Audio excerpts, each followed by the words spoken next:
अस्सलाम वालेकुम, मैं हूं दिल इम्तियाज़ और आप देख रहे हैं तख्ती ऑनलाइन। जो जो इंसान तरक्की करता जा रहा है, इंसान डेटा ज़्यादा से ज़्यादा बना रहा है। मैं आपको एक फिगर देने लगा हूं कि 2018 में हमने 33 ज़ीटाबाइट डेटा बनाया। अगर आप ज़ीटाबाइट के बारे में नहीं जानते तो 10 के ऊपर की पावर 21 यानी एक के बाद 21 सिफर होंगे। इतना ज़्यादा डेटा बनाया। 33 जीटाबाइट 2018 में। लेकिन क्या आप जानते हैं कि 2025 में इंसान कितना डेटा बनाएगा? कितना डेटा होगा हमारे पास? 175 ट्रिलियन गीगाबाइट या 175 जीटाबाइट। इतना ज़्यादा डेटा हम बनाने जा रहे हैं। तो मैं आपको एक रफ सी एग्जांपल देता हूं कि ये इतना ज़्यादा डेटा है कि अगर आप 10 जीबी की एक हार्ड डिस्क ले लें और 10 जीबी की हार्ड डिस्क को साथ साथ रखना शुरू कर दें ज़मीन के इक्वेटर पर, तो एक तखमीने के मुताबिक ज़मीन के इक्वेटर पर 40 से लेकर 50 मरतबा चक्कर लगाना पड़ेगा इस डेटा को स्टोर करने के लिए। इतनी ज़्यादा हार्ड डिस्क आपके पास होंगे। इसमें से जो 49% डेटा है वो क्लाउड पर होगा, यानी तकरीबन 50% डेटा क्लाउड पर होगा। और 127 जीटाबाइट में 90 जीटाबाइट डेटा जो है वो इंटरनेट ऑफ थिंग्स से आएगा, आईओटी से आएगा। अब आपका सवाल ये होगा कि डेटा एक तो इतनी तेजी से फैल क्यों रहा है, क्योंकि ये एक्सपोनेंशियली एक्सप्लोड हो रहा है। और दूसरा इंटरनेट ऑफ थिंग्स क्या है? दोनों का एक ही जवाब है। इमेजिन कीजिए कि आप 2025 में 2024 में हैं और उस वक्त तक तरक्की याफ्ता मुल्कों में घर की हर चीज को स्मार्ट बनाने के लिए उसमें मुख्तलिफ किस्म के सेंसर्स और कंट्रोलर्स लगाए जाएंगे। आज भी जब हम आर्डिनो की बात करते हैं और रेस्पबेरी पाई की बात करते हैं, जिस पर मैं खुद भी कोर्सेज करवा चुका हूं, तो आपका एसी भी इंटेलिजेंट होगा, उसे भी पता है कि उसे कब चलना है और उसे कब बंद होना है। आपकी फ्रिज भी इंटेलिजेंट होगी, आपका चूल्हा भी इंटेलिजेंट होगा, आपका ओवन भी आपके मोबाइल के साथ कम्युनिकेट करेगा, आपका पूरा घर आपके मोबाइल के साथ कम्युनिकेट करेगा। और ये सारा का सारा वाईफाई के थ्रू होगा और इंटरनेट के थ्रू होगा।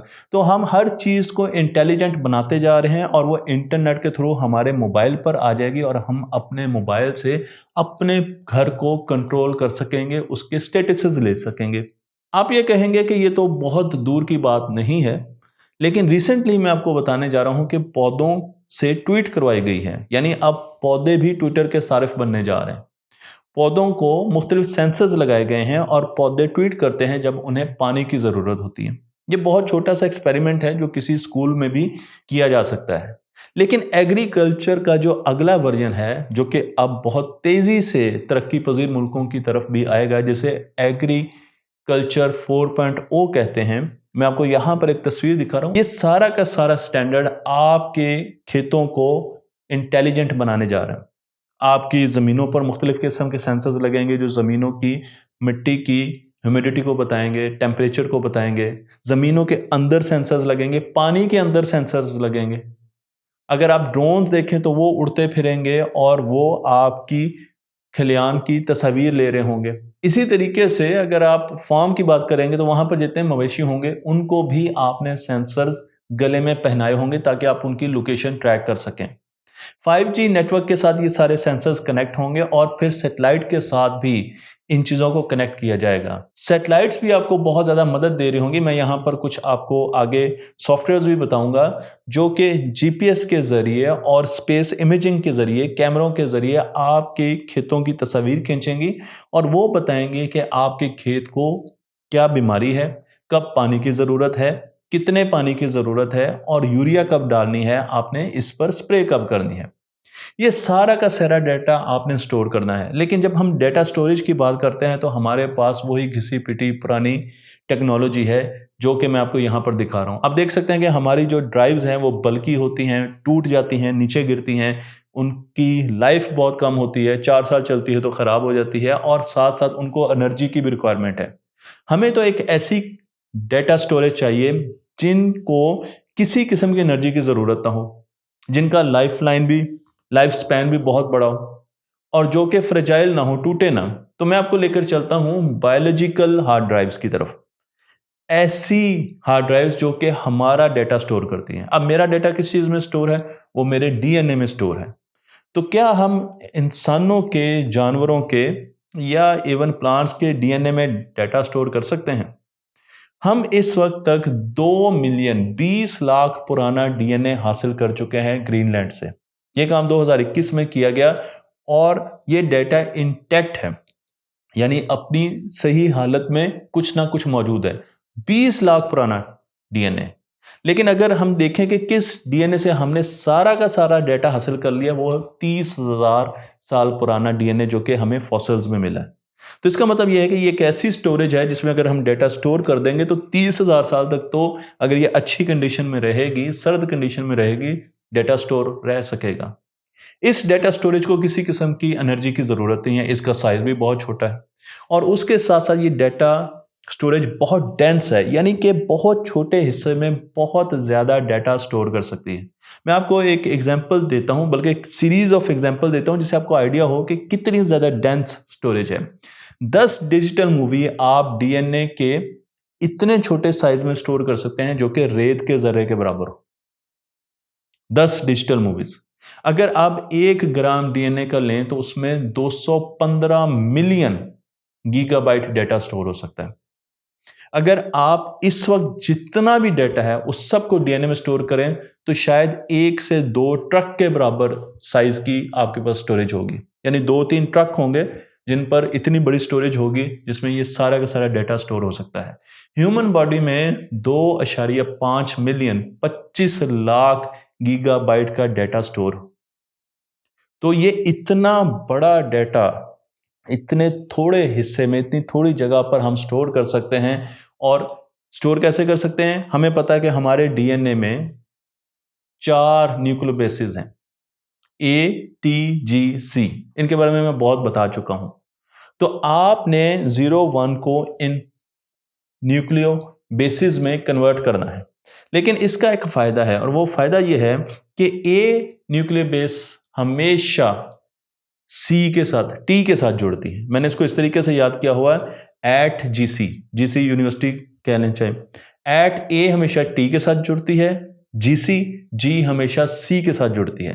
तो मैं अगर एक डीएनए लेता हूं और उसको बीच में से काट देता हूं और एक तरफ ए है तो अब दूसरी तरफ क्या होगा? टी, हर सूरत में। और अगर एक तरफ जी है तो मुझे पता है कि दूसरी तरफ जो काटा हुआ हिस्सा है उसमें सी होगा।